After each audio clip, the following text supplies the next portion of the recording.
Dr. Paul Avey is here from Virginia Tech University, and he joins us to speak on the continuance of the war in Iran. Now, obviously, the continuance is a weird word to use here because we do have a now reportedly indefinite, according to President Donald Trump, but very fragile ceasefire, and one that, I don't know, maybe doesn't necessarily fit the definition of ceasefire that we would all have considered before this war started. When you see, Dr. Avey, that we are in an indefinite ceasefire, and yet things are playing out over the seas and response with attacks and seizures of ships and things of that nature, does it change how you look at what we call a ceasefire? I think many would consider if military force is still being used or threatened to use, that it doesn't necessarily meet the criteria for ceasefire. I think one other element to that question is, does Iran consider it a ceasefire? And is that influencing their willingness to negotiate or not? And their willingness to negotiate is something that we've seen conflicting reports on, from sort of what we're being told in the United States versus what Iranian state media is reporting, and that goes beyond enthusiasm for negotiations. Oftentimes, we've seen conflicting reports between what we're hearing versus maybe what Iranian state media is saying. How does that impact this conflict, and how should sort of people who are trying to understand what's going on, how should they ingest that conflicting information? Well, I think we all struggle to ingest the conflicting information, and it is rapidly developing information. We can get new reports now in this age through social media, that seem to develop hourly. So it's tough to keep up sometimes. But I think that may make it more difficult to get both sides to the table. Just in a sense, both sides seem to be signaling to the other to make concessions ahead of negotiations rather than using the negotiations themselves to identify areas of agreement or to feel out where concessions can be made. And I think really there's a number of issues at play here, but two of the key sticking points in this seem to be, what is the future of the Strait of Hormuz and what is the future of Iran's nuclear program? So if I'm kind of hearing you correctly, some of what we've seen play out in those rapid updates, in those conflicting reports, is posturing as a negotiating tactic. Is that a fair kind of way to label that? I think some of it can be negotiating tactic in the sense that both sides seem to recognize that there's costs being inflicted on the other. I think the costs are larger on Iran. They have suffered more direct strikes and their economy is suffering. But the Iranian leadership recognizes that there's global economic costs and there's costs that are felt here at home in the United States. And so each side seems to be in a position right now where they think that the other is going to, to use the sort of classic analogy or metaphor, blink first on this, that each side can wait the other out a little bit longer. And so some of the developments may be related to that.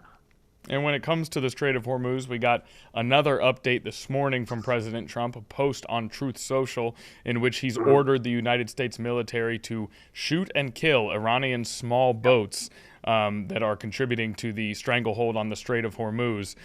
Your sort of first impression of that newest update?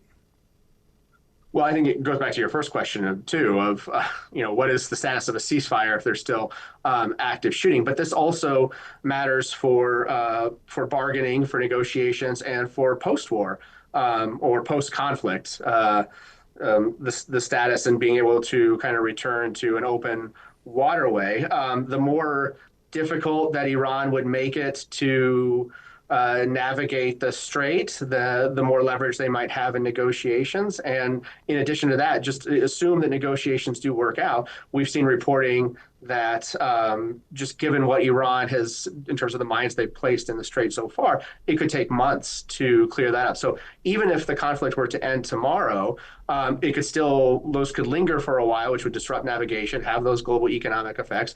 And the more that Iran puts in place, that would just extend that timeline further. So there's an interest on the U.S. part, and I think other countries, but certainly the U.S. to make sure that while we're waiting for negotiations to take place, Iran doesn't start shift the facts on the ground further, or facts on the sea in this case, further in a way that would complicate the U.S. position. Yeah, and when we talk about sort of how we've seen this war progress, I'm wondering, does this conflict teach us anything about sort of what modern warfare looks like and how it may be different from what we had come to know through the course of the 20th and early 21st century about geopolitical conflict? Is there anything you can point to that we've maybe learned about how things may look different sort of into the future in terms of countries, warring on an international scale? Yeah. It's a good question. I think we're all still trying to take lessons. Certainly, some of the technology that's being used is new. I won't say that Iran's use of drones or missiles are necessarily new. I think that developments in the war between Ukraine and Russia, following Russia's full-scale invasion in 2022, have really driven home the point that drones will play an increasing role on the battlefield, or modern battlefields. But I think, bigger picture, I tend to see a little more continuity in that there have always been, or maybe not always, but asymmetric conflict is not something that's new. The United States has fought opponents that are, by sort of most metrics, a weaker opponent, but they are able to employ strategies. They are able to employ weapon systems that can inflict some costs on the United States. And one of the bigger issues here in any asymmetric conflict tends to be, where is the balance of interest? So we tend to think of asymmetric conflict as an asymmetry of capabilities, but the interest as well. So you can go back to, say, the Vietnam War, where the outcome of that probably mattered, I think, did matter more to North Vietnam than it did to the United States. So does the outcome of this matter more to Iran because it's their leadership that wants to survive on this, or sees this as an existential threat to their survival? Whereas for the United States, it's security interest, but it's not a direct interest of survival on it. So who is kind of more committed, that can affect who is more willing to tolerate some consequences or some economic pain along the way as well. And then when we see this sort of what has become a pattern of deadlines for certain things to happen, and then extension of those deadlines, and ceasefires that are supposed to end at a certain time, and then extension of those ceasefires. What kind of impact does that have on maybe the perception of the United States globally, when we've kind of seen this continued trend almost of deadline and extension? Yeah, well, there's sort of two aspects. The direct one is, I think both the United States and Iran have been frustrated at times with the Iranian leadership, I should say, because there seems to be conflicting messages coming out of the capitals of both countries. And so how do you negotiate with that if there's not a consistency on that? And how does that impact, the perception of threats? I think globally, a number of actors are probably torn in this, in that, you could make the case that if this signals sort of U.S. unreliability to allies and partners, or how committed might we be in rivals? So do they update their assessments of what the United States is willing to do, and then that influences their policies in some ways that maybe the United States would not like. The other thing, though, is I think most of those countries also want this conflict to end, or prefer that a real ceasefire or ceasefire hold, that there's some negotiated solution that allows energy and other materials, it's not just energy, to begin flowing again, so that the economic costs are minimized, which also has political implications as well for these governments. So, when you think about allies and partners, on the one hand, okay, what's the reliability? On the other hand, I think a lot of them would prefer that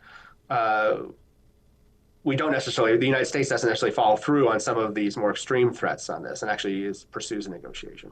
And we talked about one Truth Social post from President Trump at the beginning of the interview, but another post came from him as well today, speaking about the conflicts in Iranian leadership specifically. Is there any insight you're able to give us about where things do stand? I know it's difficult for us to know because, as you said, the reporting is directly conflicting. What do we know about where things stand with leadership in Iran? Yeah. So, here I'll claim not to have any special insight. I'm just going on reporting on this. I think there was earlier today or yesterday a really good detailed look in the New York Times and on sort of who's in charge, what role the Ayatollah has, who is the son of the former Ayatollah. But really, it seems to be that Revolutionary Guard, Islamic Revolutionary Guard Corps commanders are able to veto or really driving Iranian policy right now, especially on the foreign policy issues, and that they may have been the ones who nixed participation in some negotiations earlier. And the Iranian Speaker of the Iranian Parliament, who has ties with the Guard, seems to be taking the lead on a number of these elements. So I think those are the ones that ultimately have to agree to any sort of concessions or deal in order for it to go forward. But I'll add, if briefly on this, this is one of the downsides or consequences of decapitation strikes, where an opponent's leader is killed in this, because it can set off a power struggle, especially in authoritarian regimes where there's usually not clear lines of succession. Or, in democracies, it's pretty clear usually who would be the next person to assume leadership, and there'd be legitimacy behind that. Here, it kind of sets off a power struggle of who's going to govern the country, which means that they also have to worry about their domestic politics and maybe not conceding too much in their minds to their rival, their opponent, because that might undermine their power base at home. And that's a very interesting point at the end there as well. The entire answer does provide quite a bit of insight. And, talking about when we think of this, we sort of are thinking of Iranian leadership in terms of their relationship to us and this war. But as you said, they still have to govern a nation themselves. So that's an interesting viewpoint there. My last question for you, if you don't mind, Pakistan has really sort of taken a primary role in pushing for negotiation, hosting negotiation. How does this change their standing on the world stage, playing such a major role here, both in terms of perception and maybe even tangible power?